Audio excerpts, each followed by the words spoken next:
அவர் புத்திசாலி. அவர் சொல்றத நம்ம கேட்கணும். அவர் ரொம்ப நல்லவர். எனக்கு அப்படிதான் தோணுது. அவர் எனக்கு பிடிச்சிருக்கு. அவர் தூங்கட்டும் விடுங்க.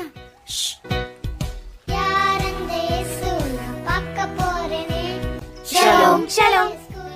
நல்லது. உங்களுக்கு வீடு இருக்கா? என்னோட பிதா எனக்கு தேவையான எல்லாத்தையும் கொடுக்கறாரு. உங்க அப்பா பணக்காரரா?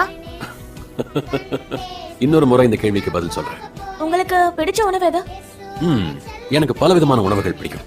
ஆனா குறிப்பா பல காரணங்களுக்காக எனக்கு அப்பா பிடிக்கும். பிள்ளைகளா, ஆண்டவரின் வார்த்தையை எடுத்து மத்தவங்க கிட்டயும் பகிர்ந்துக்கணும். அப்புறம் வீட்டுல அப்பா அம்மா கிட்ட மரியாதையா நடந்துக்கணும்.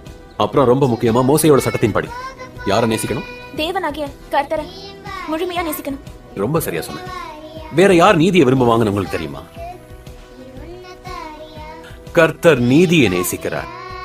நீங்க இங்க இருக்கிறதுக்கு என்ன காரணம்? உங்க எல்லாருக்காகவும் தான். உங்க கூட நேரத்தை செலவிட்டது ரொம்ப சந்தோஷம். நீங்க எல்லாரும் ரொம்பவே விசேஷமானவங்க.